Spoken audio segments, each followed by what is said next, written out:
Hello my dear students, स्वागत है आप सबका आपके प्यारे से चैनल ब्रिलियंट कोचिंग पर। जैसे कि स्टूडेंट आप सब देख रहे हैं, हम फिज़िक्स की इम्पॉर्टेंट क्वेश्चंस की सीरीज़ कर रहे हैं। आज हम करेंगे यूनिट नंबर 1 और यही क्वेश्चन आपको पेपर में देखने को मिलेंगे, इससे बाहर कोई क्वेश्चन नहीं आएगा। आप बेफिक्र रखो, ये क्वेश्चन अच्छे से करके जाना, राइट। और मैं वीडियो में बताऊंगी आपको कैसे क्वेश्चन अटैम्प्ट करना है, कहाँ से क्या करना है, कैसे लिखना है, डायग्राम कैसे बनानी है, सब कुछ मैं प्रोवाइड करवाऊंगी आपको। ठीक है, आप वीडियो को एंड तक देखना और चैनल को सब्सक्राइब जरूर करो और मुझे मोटिवेट करने के लिए वीडियो को शेयर जरूर करा करो। बस आपको सब्सक्राइब करना है, चैनल को शेयर करते जाना है, बस इतना सा काम करना है। आप इतना काम भी नहीं करती हो, ठीक है, दैट्स वेरी बैड। अभी फटाफट पहले वीडियो शेयर करो, चैनल को सब्सक्राइब करो और वीडियो को लाइक जरूर करना, ठीक है। चलो हम स्टार्ट करते हैं। हमारा जो फर्स्ट क्वेश्चन है that is state Coulomb's law.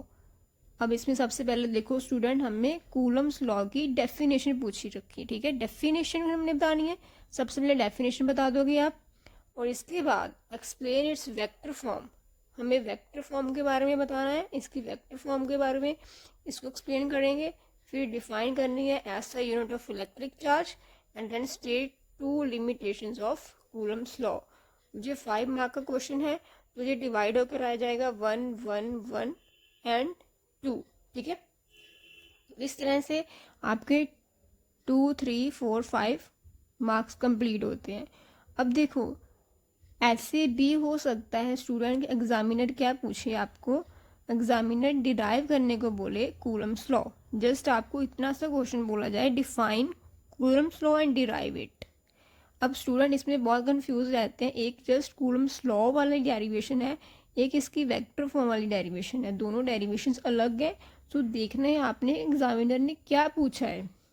अब इसके बाद एक और प्रॉब्लम रहती है बच्चों को इसकी डेफिनेशन की, define SI unit of electric charge. इसमें भी स्टूडेंट कंफ्यूज हो जाते हैं कि इसका हमने क्या करना है। देखो स्टूडेंट, इसमें आपको डेफिनेशन देनी है चार्ज के, यूनिट की डेफिनेशन देनी है, ठीक है। चार्ज का यूनिट क्या है, कूलम, तो आपने 1 कूलम की डेफिनेशन बता कर आनी है। इसके बाद आपको लिमिटेशंस बतानी है कूलम्स लॉ की, राइट। आई होप आपको क्लियर है। अगर किसी का कोई डाउट है तो आप कमेंट बॉक्स में मुझे कमेंट करके पूछ सकते हैं, ओके। इसके बाद हम करते हैं हमारा सेकेंड क्वेश्चन। सेकेंड क्वेश्चन है आपका, derive electric field intensity and find the expression for it at a point, एक सेकेंड बता, at a point on axial line और इक्वेटोरियल लाइन। अब इसमें क्या करना है आपको, सबसे पहले आप दोगे इलेक्ट्रिक फील्ड इंटेंसिटी की डेरिवेशन, का मतलब है आपको इसकी पहले डिफाइन बतानी है, ठीक है। यहाँ पे डिफाइन करना, डिफाइन इलेक्ट्रिक फील्ड इंटेंसिटी। आप पहले इलेक्ट्रिक फील्ड इंटेंसिटी की डिफाइन करोगे, इसके बाद इसका फॉर्मूला लिखोगे, ठीक है।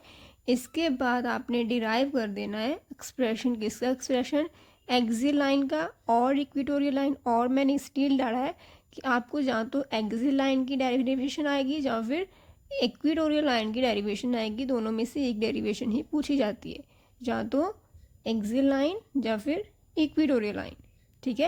आप इसकी पहले डायग्राम बनाओगे, जैसे मैंने कल बताया था कि कोई भी डेरिवेशन आती है तो उसकी डायग्राम बनाओ, थ्योरी बनाओ, ठीक है, पूरी अच्छे से लेबलिंग करो और इसके बाद आप उसको डिराइव करके उसका अच्छे से रिजल्ट मेंशन करके आओ, राइट।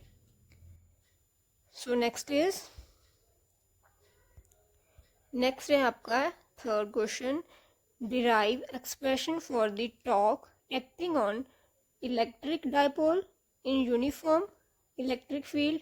मीन्स सबसे पहले आपने क्या करना है, इसकी डेरिवेशन पूछी है टॉर्क की, ठीक है।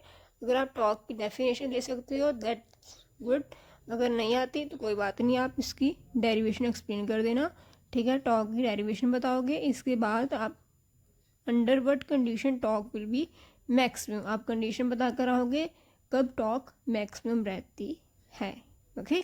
और इसकी भी आप अच्छे से डायग्राम बना कर आना। नेक्स्ट है आपका states, that is very very very important. आपका गॉस लॉ, ठीक है। इसकी डेफिनेशन बतानी है, इसको स्टेट करना है। Then derive expression for electric field intensity due to uniformly charge thin spherical shell at a point inside and outside the shell. देखो स्टूडेंट, आपको गॉस लॉ की 3 एप्लीकेशंस हैं, तीनों में से कोई एक एप्लीकेशन आएगी, तीनों में से कोई एक एप्लीकेशन आएगी, ठीक है।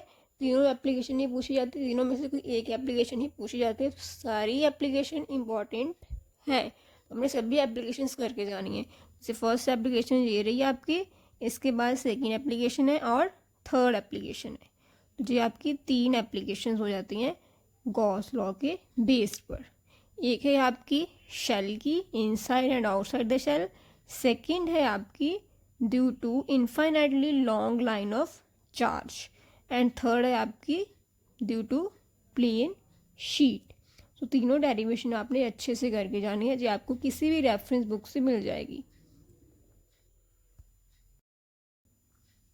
नेक्स्ट आपका 5th क्वेश्चन है, define capacitance of capacitor.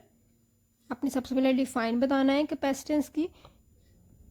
Define जब बताओगे तो इसका फॉर्मूला भी लिख कर आओगे। Then derive expression for capacity of parallel plate capacitor with dielectric slab. Dielectric जो स्लैब है उसकी डेरिवेशन आपने करनी है, उसकी कैपेसिटी बताने की आपने डेरिवेशन करके आनी है, ठीक है।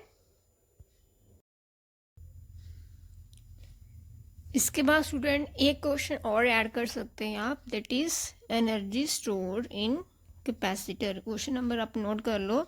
और अगर किसी के पास सिलेबस नहीं है तो इसी चैनल पर वीडियो अपलोडेड है सिलेबस की, तो आप वो भी कर सकते हैं। एक टॉपिक है स्टूडेंट आपका एनर्जी स्टोर, ठीक है, एनर्जी स्टोर इन कैपेसिटर, आप वो भी कर लेना, ओके। सो ये थे स्टूडेंट आपके चैप्टर नंबर यूनिट 1 के मोस्ट इम्पॉर्टेंट क्वेश्चंस, जो आपने अच्छे से प्रिपेयर करके जाने हैं विद थ्योरी, डायग्राम की लेबलिंग अच्छे से करनी है और डेरिवेशन अच्छे से करके जानी है, राइट। चलो अब हम करते हैं यूनिट 3 के 5 मार्क के मोस्ट इम्पोर्टेंट क्वेश्चंस। और वीडियो को लाइक जरूर करो, चैनल को सब्सक्राइब जरूर करो। अभी तक आप में से कुछ बच्चे वीडियो को लाइक नहीं करके बैठे, फटाफट लाइक करो। चलो पहले हो गया लाइक, चैनल सब्सक्राइब हो गया, गुड।